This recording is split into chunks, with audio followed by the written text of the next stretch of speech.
What is up, beautiful people? This is Christian from the Successful Entrepreneur podcast, and today we have an extraordinary guest on the show. His name is Sam Kabert, and he is named Silicon Valley's 40 under 40 list at just 31 years old. Sam is a serial entrepreneur turned spiritual seeker, and despite building $1 million business, Sam realized he was unfulfilled and sought a deeper purpose in life. Since 2019, he has embraced a journey of self discovery, prioritizing mental health, and advocating for soul life balance. In his book, Soul Life Balance, he explores life's deeper meanings inspired by an existential question from his childhood. After hitting rock bottom despite his achievements, Sam found purpose in yoga and meditation, becoming a certified instructor and breathwork facilitator. He now shares his transformative 5 step practice with corporate audiences and private clients, helping others find balance and overcome overwhelm. Please join me in welcoming Sam Kabert to the podcast. Welcome, Sam. Hey, Christian, thank you so much for having me. Yes, it's an honor. So tell us a little bit about your path, your journey. How did you get to where you are today? A little bit of background would be much appreciated. And then, yeah, I'm excited for all the wisdom you have to share because you seem to me like the person who perfectly balances entrepreneurship with spirituality. Thank you, brother. I appreciate it. And thank you so much for having me here. Yeah, so the high level is I'm from the Silicon Valley area, started my first business in college. And then let's see, it was about 7 years to get to the spiritual awakening side. I'd say the first 3 years, 3 years of entrepreneurship being 22 to 25 years old was very rocky and challenging, and am I doing the right thing? And then around years 3 to 5 I started to take off. That was also when I started my first podcast in 2017. And then after that, it's interesting to look back at it because after takeoff, I only really had maybe like 2 or 3 years of the height of it. That's when I was really networking with the who's who of Silicon Valley. I was named at Silicon Valley's 40 under 40 list. I was dating an NFL cheerleader at the time, and I built my company up to $1 million company. And I was on the board of multiple nonprofits, chairing a group called Silicon Valley Young Professionals, and even did an annual event at eBay's headquarters called Pitch Tank, similar to Shark Tank, just our version. So very much like entrenched in hustle culture and entrepreneurship and business and all the things. And then I hit numbing depression in 2019. Around the time I built my business up to a 7-figure business and was named in Silicon Valley's 40 under 40 list. And that's when ayahuasca found me. And after that, it changed everything in my life. I moved out of Silicon Valley, got out of the toxic relationship, started to explore different business endeavors instead of what I was doing, and just went deep down the rabbit hole of spirituality. And then I got really into working with plant and earth medicines and integration, being an integration guide for others. And now I'm a keynote speaker. I speak to corporate about soul life balance and overcoming the overwhelm as well, the title of my new book. And yeah, that's a high level update of what. Oh, and I'm a yoga instructor, breathwork practitioner, and I lead a men's group. So a totally different world than it was 5 years ago, for sure. Wow, that's incredible. I love how people can just transform in such a short amount of time. Isn't it incredible? Yeah, absolutely. So tell us a little bit about your ayahuasca experience. Like, why would you title that as so significant or impactful? Like, I mean, of course, it's a powerful plant medicine, but what about it was like you were ready, something was falling apart already, or you were just like open for change? Like, what? Tell us more about how that point in Yeah. life unfolded.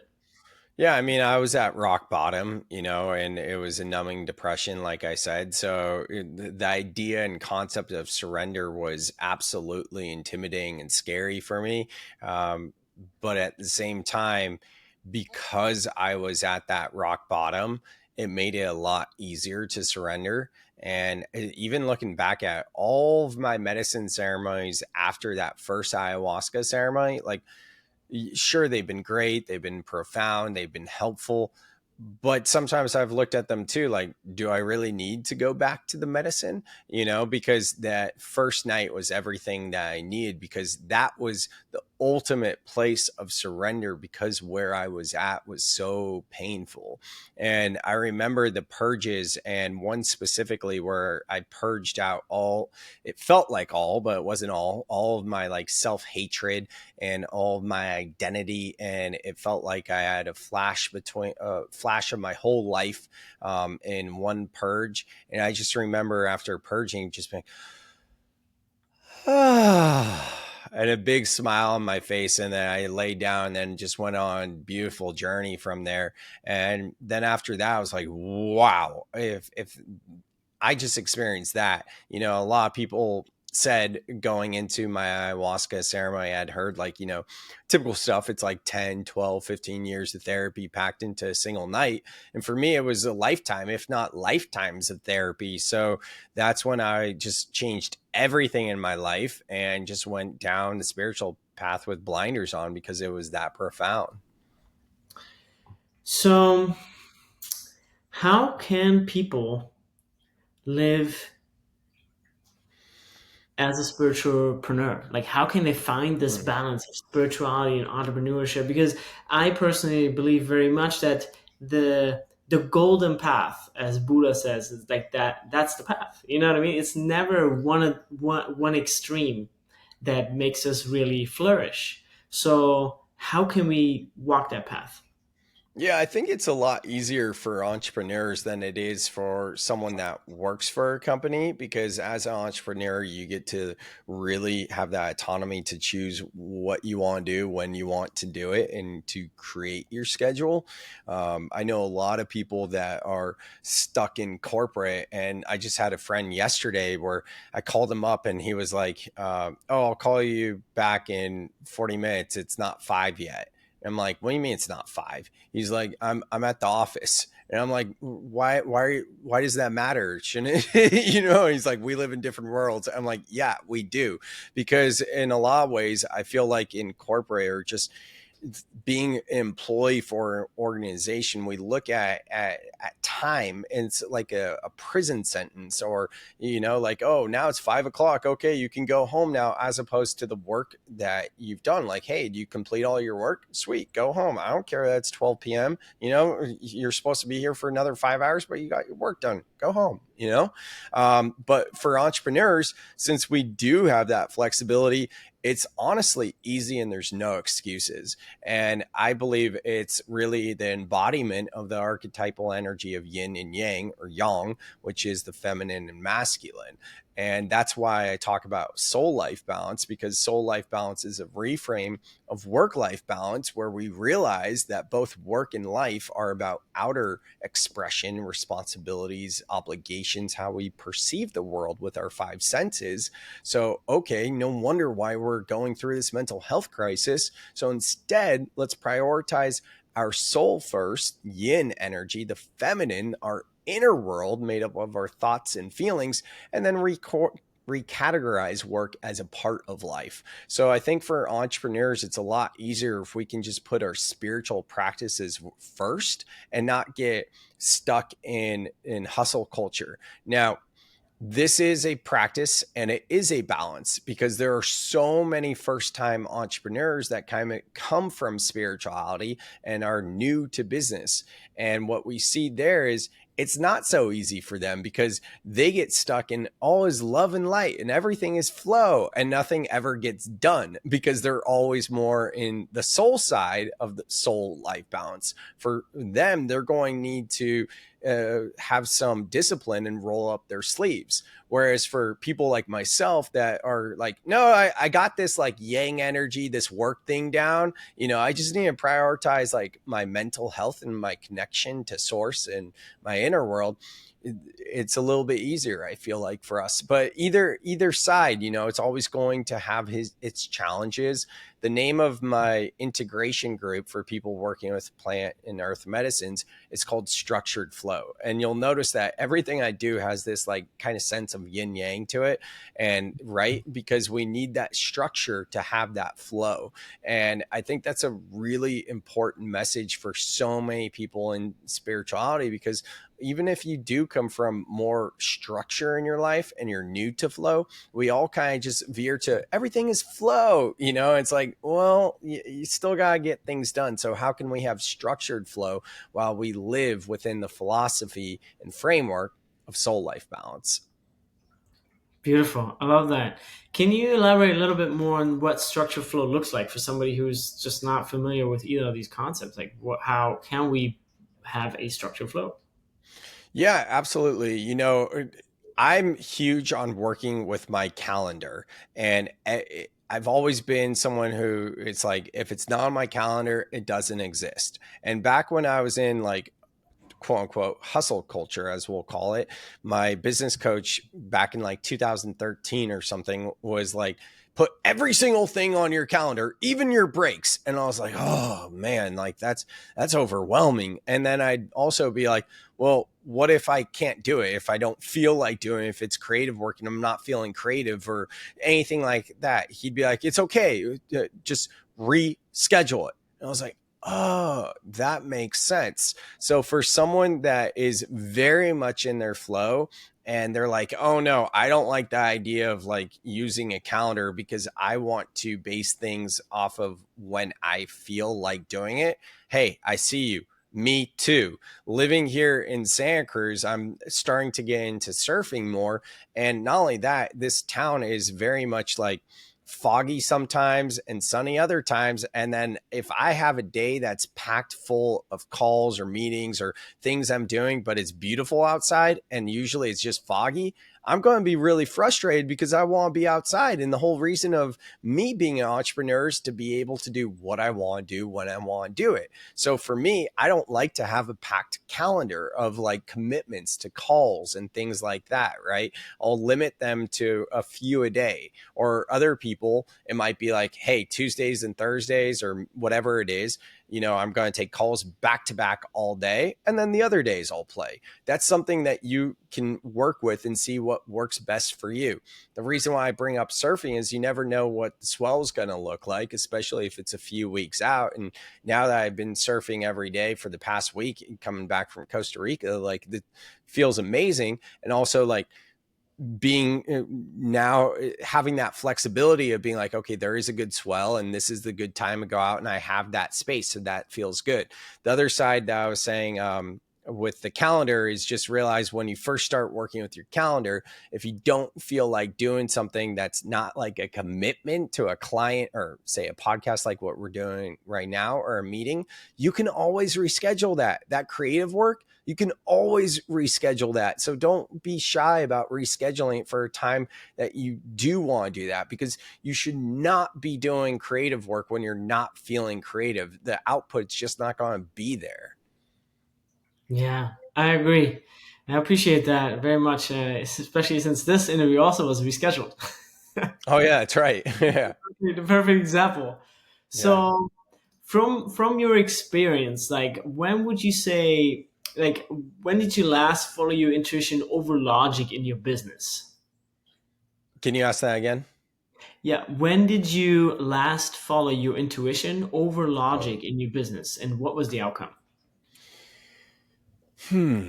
Oh God, good one. Just last week, I was giving a keynote to a casino, and I knew exactly what I was going to be talking about, what the keynote presentation was going to be about, overcoming the overwhelm and the 6-step breath process. And I had it all mapped out and I was ready to go. And I was coming straight from Costa Rica, men's retreat, flying straight to Arizona from Costa. And I had all day to just like kind of ground back in the US and get ready to present to a corporate demographic. And I really like to do some sort of yoga or meditation or ice bath or just something before I go and present. And I Googled, like, cold plunge near me. And I found this amazing place called Optimize in Tempe, Arizona, that has not only a cold plunge and a sauna, but like, oh, it was like a biohacker's dream with everything they had there. And it was just incredible. I loved it. I had such a good time that morning.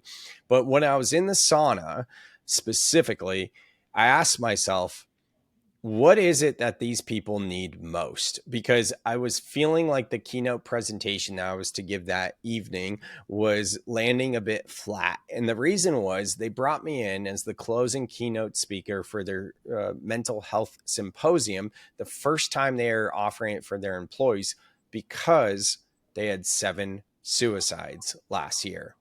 And I really wanted to not just have the presentation I planned. I wanted to really see, no, there feels like there's something more here. So I first meditated to just clear my thoughts, and then I reflected on it and allowed anything to come through. And what came through was not only to share my story with suicide, but I literally had a script come through. So I got out of the sauna when I was done with that 20-minute session and went to the compression chair where they put like the compression type things on your legs. And typically in something like this, I wouldn't want to bring my phone out. I'd want to just be, but at this point I'm like, well, I'm working too. So I pulled my phone out, and while it's going away on the compression on my legs, I'm just writing the script out because it's almost being channeled. Then by the time I got back to the hotel, just lay down in the bed, bust out my laptop, wrote out this new script, and then I performed it about 5 times and went over it. And it was about a 7-minute long introduction to the keynote presentation where I was describing, telling the story of when I found my friend hanging himself, hung from the ceiling fan, and how his older brother came and kicked down the door. And it was his older brother was giving him CPR. And this was on the morning of, I believe it was 2008, the Super Bowl, the first time Eli Manning defeated Tom Brady in the Super Bowl. And the reason why that's important is because the whole commentary after the game was about how proud of an older brother Peyton Manning must be because he just won his Super Bowl 2 years previous. And this was one of the few Super Bowls in my life where we weren't just raging and partying or whatever. Like, I was in college, I was 19 years old, but we were just around the couch, actually watching the game and watching the commentary afterwards. And the whole narrative was around like Peyton Manning and the Manning family and how proud they must be of Eli Manning defeating Tom Brady. And next thing you know, we get a knock on the door, and it's our friend's older brother. And he's like, where's Pete? We'll call him. And we say he's in his room. Then the older brother, we'll call him Jeff, runs to the room, kicks down the door, and he finds his younger brother hanging himself. So that's the story I told. And after the speech, this woman came up to me and said, she shared with me someone on her team hung himself this past Super Bowl. And not only that, it was her nephew. And we just had like a very profound spiritual moment. And it was in that moment I knew, like, hey, I was listening to my intuition being like, something is off here, because this speech is feeling a little bit flat and it feels like there's something more here. And I called an audible, to use more football terminology, to change the speech last minute and add something new, and it worked. Wow. That's incredible. Yeah, I love when there's examples in people's life where you really, or where a person really gets to like channel and just like, again, like you surrendered. You just like, you didn't. I feel there's something else. I surrender. I see, open to other possibilities of that content or presentation being changed, and you were just open of like receiving something else. Which I think is so powerful, especially when it comes to creative work. Which is what a lot of entrepreneurs and speakers, as well as thought leaders like yourself do. So yeah, that's super inspiring. Thank you. Thanks for asking the question. Happy to Yeah. share. So if you like could talk a little bit about your own like entrepreneurial journey as a speaker, as a personal brand, like when did that start? Like how long did it take you to like get a website and stuff like that? You know, because it usually takes a couple of years to people are like, I'm ready to be seen or to be, yeah, to be this, right? Um, so yeah, tell to us talk to us a little bit about that. For sure. Do you know what your human design is, Christian? Yeah, I'm a manifester. Straight up manifester, huh? Me too. Cool. So when I got into human design, I had this friend who was doing like human design readings, and he was like, he knew what I did for a living, and the story I'll share with you guys in a moment. And he goes, "Ah, it makes sense. You're a manifester." So here's the thing: back in 2017, I started a podcast, and at the time, yeah, I guess I'll go into that story. My friend and I, Sergio Oliveri, we ran the Silicon Valley Young Professionals together, and we were like Dumb and Dumber, you know. And it was like people would tell us we should have a show, and I was a big fan of Rogan's podcast at the time, and I was like, and he was a big fan of Howard Stern, so he was like, no, Howard Stern basically shits on podcasts, so he hated podcasts because he didn't have a mind for his own for himself, you know. That's neither here nor there. It took 6 months to convince my friend to do the podcast. Then he finally was like, all right, I'll do it. So he came over to my house one day. This is January 17th, 2017. I don't even know what program we used. Maybe it was QuickTime. And we were just like, we're no microphone, we're no webcam or anything. We were just like, I guess you hit record, and it was like that scene in Zoolander where they're like, it's inside the computer, and they're kind of like, hoo, hoo, hoo, hoo, hoo, hoo, and they didn't know how to get the files out of the computer. Like, we didn't know what the heck we were doing. And what do you know? Like 5 episodes later, a couple months later, we were interviewing a Super Bowl champion of the San Francisco 49ers at the KNBR studio. That's the local sports radio show that has a studio at the brand new Levi's Stadium for the San Francisco 49ers. We were then partnered with multiple legit organizations in Silicon Valley, and we had no idea what we were doing. I started listening to podcasts on how to podcast. I went to the podcast national conference, and I was figuring it out as I went along, and it was resonating with people. And I mean, I think by that fifth episode, we actually had legit like production quality. And these days, 7 years later, with AI and so many different tools and podcasting being so much more accessible, like it's way easier to get started and get off the ground. Those days you couldn't even do a Zoom call and record. You would have to do Skype and then download a software called like eCapture or e something, and it was all clunky. Like now it's so easy.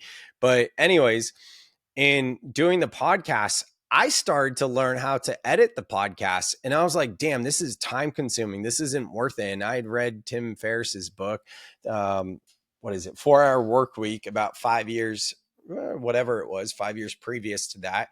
And I had always wanted to learn to work with virtual assistants, but I never really had a reason. So I was like, all right, I'm going to get a VA and see if the VA can help me with editing the podcast. Well, that turned to not only a virtual assistant for editing the podcast, but creating a website, graphic design, all the things.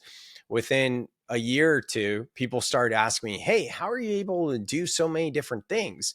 And I'm like, easy, VAs. And they're like, what's a VA? And I'm like, a virtual assistant. And this is like in Silicon Valley and with people all across the country in the US, but people didn't know what virtual assistants were that I was talking to.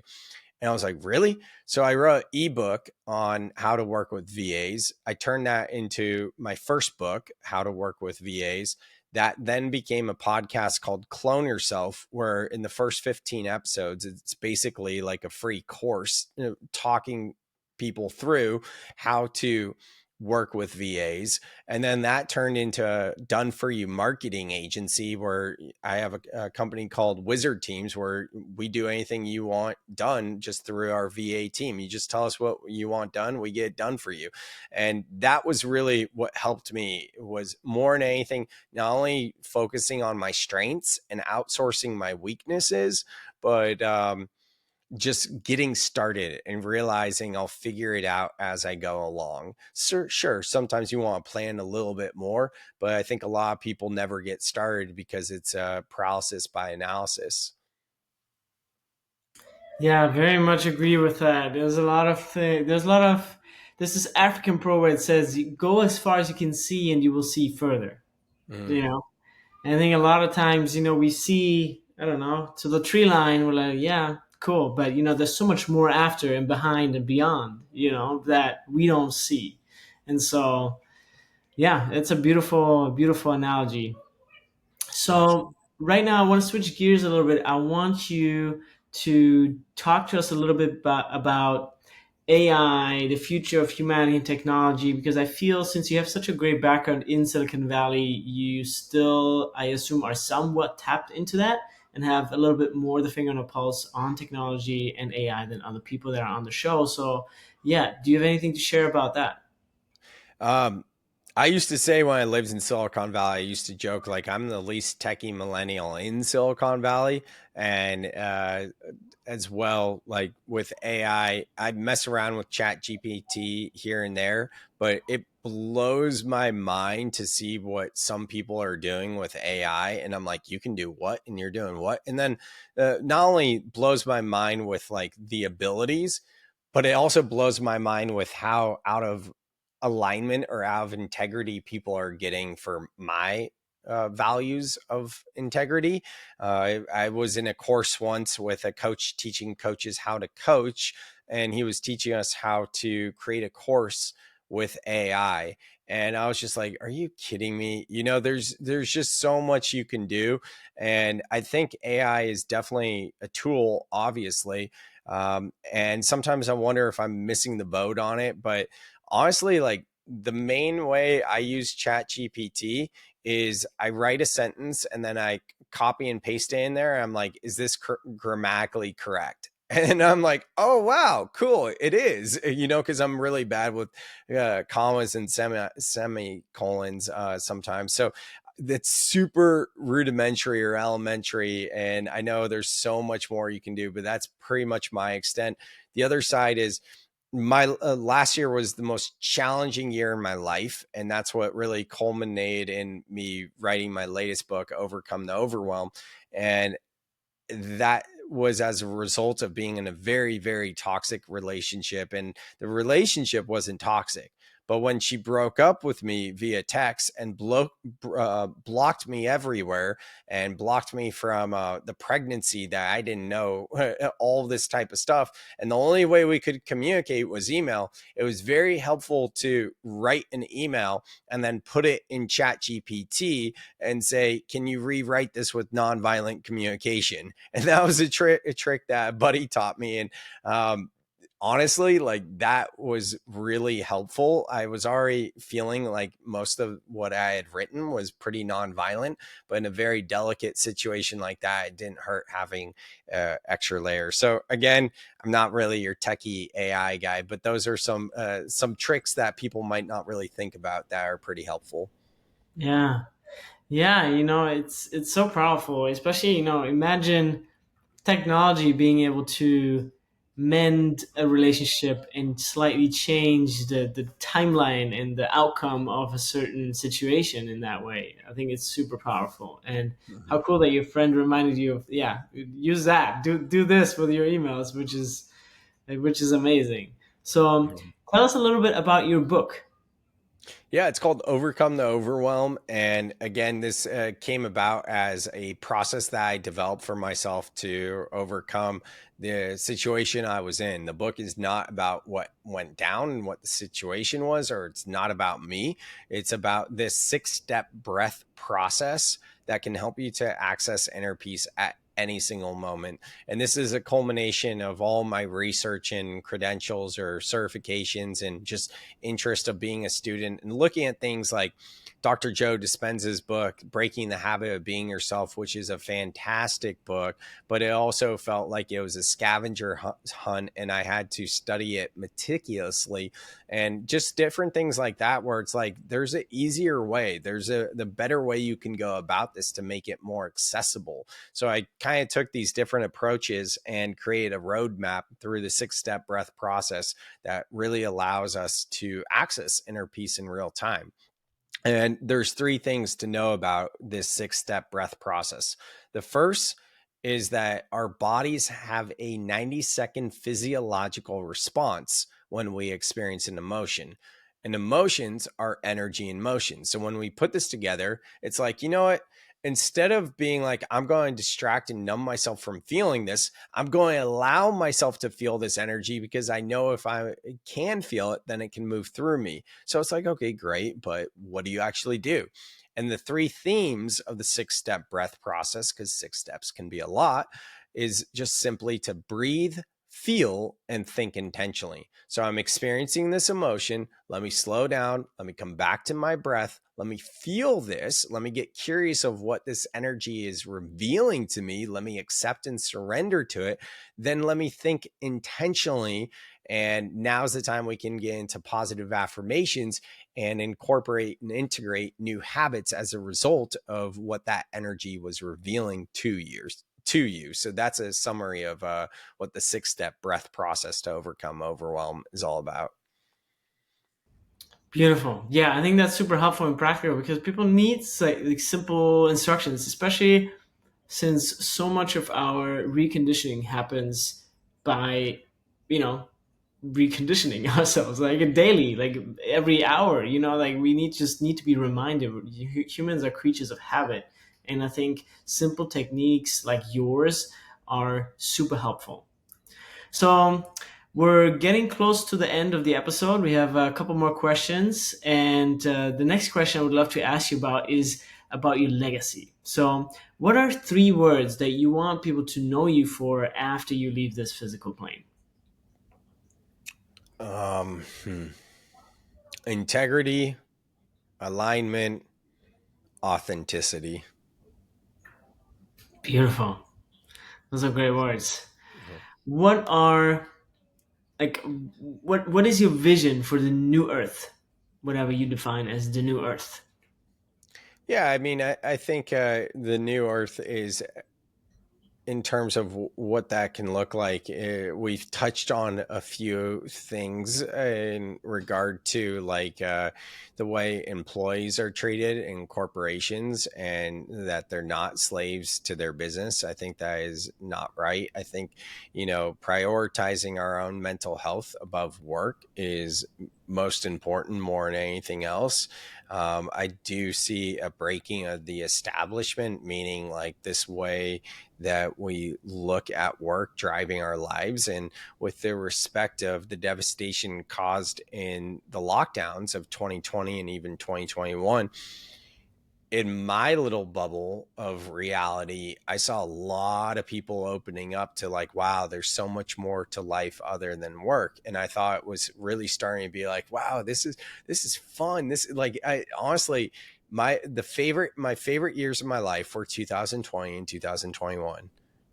And Wow. I know that sounds wild, but I embraced it, and I surrendered to it. And I thought, despite all of the devastation, there was a lot of beauty as well. And it gave me a lot of hope of what the new earth could look like. But unfortunately, what it feels like in these past few years is we've gone back to our old ways. And I remember some of your listeners, some people listening to this are going to really agree with this, or they're going to get really fired up and think I'm crazy. But at the time I was like, F it, burn it all down, because I rather go through this now than act like this isn't happening and go back to like a quote unquote normal, and then know that this is happening, this is going to happen, and then we're going to have to go through the abruptness of what this is happening, because we are so much in the thick of it, and it was getting so close to like burning it all down, which would be it was terrifying. And also like it is happening, and it's necessary to happen. At least I believe. Some other people might be like, no, you can enter a new earth without like devastation. And I'm like, I don't believe that. I think it's the phoenix that rises from the ashes. So, for me, not talking physically, burn it all down, but metaphorically, like let it all burn. And that's when the beauty really will come through. And for those of you listening that know what I'm talking about, like you can recall those times that you had, or even maybe you're still having it. I know in my bubble of reality, things have gone a little bit stale and back to the way they have. But that's kind of what I see the new earth being. Beautiful. Yeah, yeah, I think so too. The COVID era was really just kind of like a little bit like a reset. Everything comes was like slowing down, um, and yeah, I'm curious to see what happens in the next few years. I think it's just more of that transformation, but obviously a little bit slower. Yeah, it's exciting. I think the world is definitely changing now. I think on a collective level, you see a lot of people being interested in breath work, in meditation, in yoga, in this, in that, and I think that is such a vital development of humanity for the next era that's coming. Mm-hmm. Agreed. Yeah. Yeah. So I mean that's why we're here. You know what I mean? That's why we record this podcast. Spiritualpreneur. It's not like, make $1 million in spirituality or spirit or whatever that component is in your life is not important. It's like both, right? Mm-hmm. Balance. So last question for you is like what are you looking to call in your life, like any future goals, any future aspirations in as your personal brand company, as an entrepreneur yourself, like what are you looking to call in? I always like to give that part of the podcast over to my guest and just like do some visioning for you, like anything that you are excited about calling in more of. Yeah, for me, I just want to see people replace the words or the phrase work life balance with soul life balance, and not for my own ego. Like it's very much Simon Sinek, he was a big pioneer for start with why or know your why. And a lot of people these days, when it comes to like, well, you got to know your why, right? Like they don't equate that to Simon Sinek. And I don't need my legacy or my name known for soul life balance. I just have a vision of getting rid of this phrase work life balance because it's a bunch of BS, and replacing that with soul life balance. And that's the vision I see. Beautiful. A ode to that. So, where can people find you? Where can people get more of you? Let us know, how people can get in touch. Yeah, For sure. Yeah. My website's samkabert.com. There it has all of my links. I'm very active on Instagram. I have a podcast called Soul Seeker and a YouTube channel called Spirituality Simplified, which has educational lessons on spirituality and make it more accessible, along with breathwork exercises and visualizations. beautiful. Any last words you want to leave the audience with? Just feel through it. Just feel beautiful. Thank you so much for your time, Sam. It was such an honor to have you on the show, and let's keep spreading the light. Sounds great. Thank you, Christian. I appreciate the opportunity. It's an honor.